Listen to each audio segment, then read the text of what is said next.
Good afternoon and happy Friday. I'm CJ LeMaster, lead investigative reporter for WLBT and your host for this WLBT Plus Digital News Desk update on this September 19th. We're already mostly through the month of September. Hope you're having a great work week. It's almost over and the weekend is almost here. We got some of you watching right now on our OTT platforms, on our web app, of course, and we have about a dozen of you watching right now on Facebook Live. We just started streaming, so hope to have some more folks come in here and join the conversation with us as we get started today on this Friday.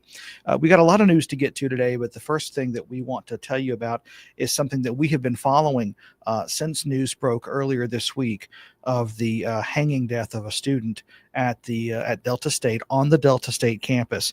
Well, here's what we know, excuse me, at this point. We know now, according to police there, that the state medical examiner's office has ruled Trey Reed's death a suicide. Now, that is something that we had been waiting on. Our Quentin Smith had mentioned earlier this week they were waiting to get the medical examiner's report back. If you'll remember, Reed was found dead earlier this week, hanging from a tree on the Delta State campus. The Bolivar County coroner's initial report also stated no signs of foul play were found. Final toxicology reports are pending. They could take anywhere from 2 to 4 weeks to complete.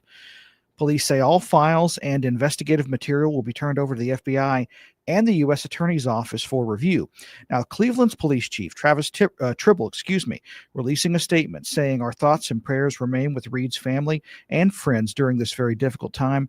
We want to encourage anyone who's struggling to reach out for help." Also, Attorney Ben Crump releasing a statement saying that the family of Trey Reed will seek a second independent autopsy, and the Kaepernick Initiative will cover the cost. This coming out this morning. This is a quote from Ben Crump. We had reached out to him for an interview.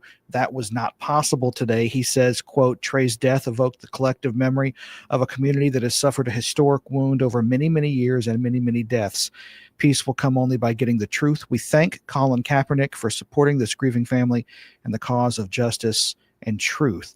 Again, the Colin Kaepernick Know Your Rights Camp Autopsy Initiative will cover the cost of a second independent autopsy for Trey Reed, and they will seek that autopsy as soon as Reed's body is released from the state medical examiner. On the campus of Delta State, as you might imagine, emotions running high, students gathering for a vigil last night to remember Trey Reed on the Delta State campus. They said they've been under a cloud of sadness ever since his body was found this past Monday, Many still raising questions about what happened, but they are united in remembering the life of their fellow student. Um, Definitely, this is just to show that he was a student just like us and a statesman just like us. And I really just want to send this out to his family, letting them know like we care, just as much as they care. This is not news anybody wants to wake up and just hear. But we feel like if there was no other time to come together, it's now. We gotta come together. We gotta be together. There's too much narratives going on the internet about what happened and this, that, and the other. When no, there's not enough.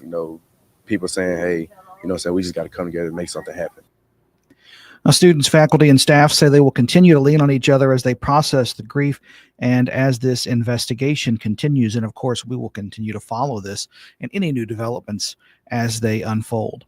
Jackson Water finds itself back in court again, arguing over another water dispute, but this time it involves Jackson State University. Now, JSU wants to create a backup water system on the campus for their students, faculty, and staff there, but Jackson Water won't sign off on the project unless, saying that it could negatively impact the city's entire water system.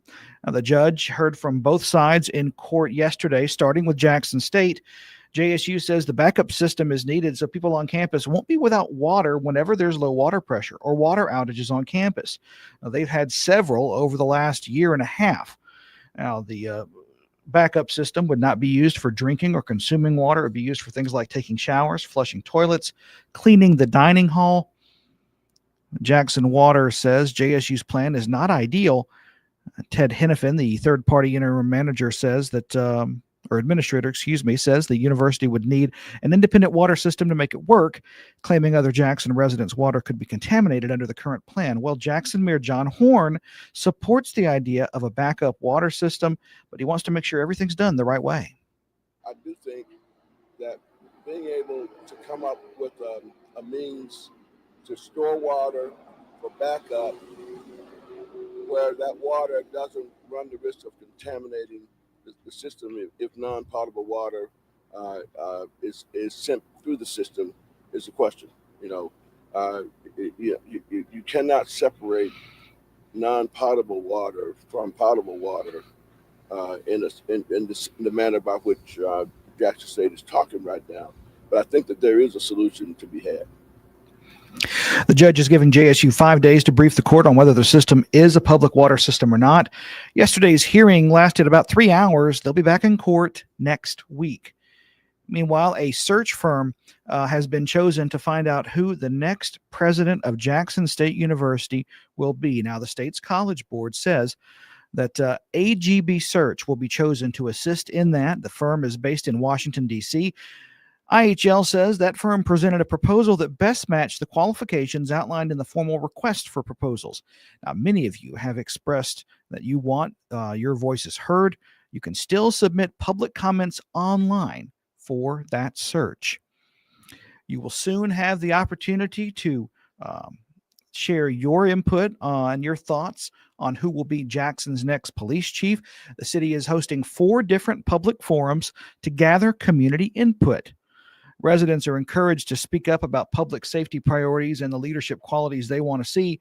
Mayor John Horn says he's committed to making sure that every voice is heard. And again, the forums begin next week. And we want to show you where those forums will be held. These are the dates and locations on your screen. All the sessions will run from 5:30 p.m. to 7:30 p.m. Again, September 23rd, Forest Hill High School. September 24th, Westside Community Center. The 29th, Jackson Medical Mall. And September 30th, First Presbyterian Church. If you need more information, you can find it in this story right now on WLBT.com. And again, I think that's all we have for this edition of the WLBT News Desk. A couple of people saying hello this afternoon. Britt saying, hey, everyone. Hey, Britt, it's good to see you. Hope you're doing well as we get closer to the weekend. And Tanisha saying hello as well, and it's good to see you. I hope that everybody has a wonderful weekend, safe weekend. Get out there, do something fun. Annie Reynolds saying hello. Hey, Annie, how are you doing? And again, we want you to be able to get in on the conversation with us. And as we have these stories that we want to share with you each day, just get in the conversation. If there's something you think we want to share, get out there. If there's a point that you don't think is being represented, let us know and we'll talk it out. And again, before we let you go, we have a quick word from our sponsor, Jackson Water. Thanks for watching. I'm CJ LeMaster, lead investigative reporter for WLBT and your host for the WLBT Plus Digital News Desk.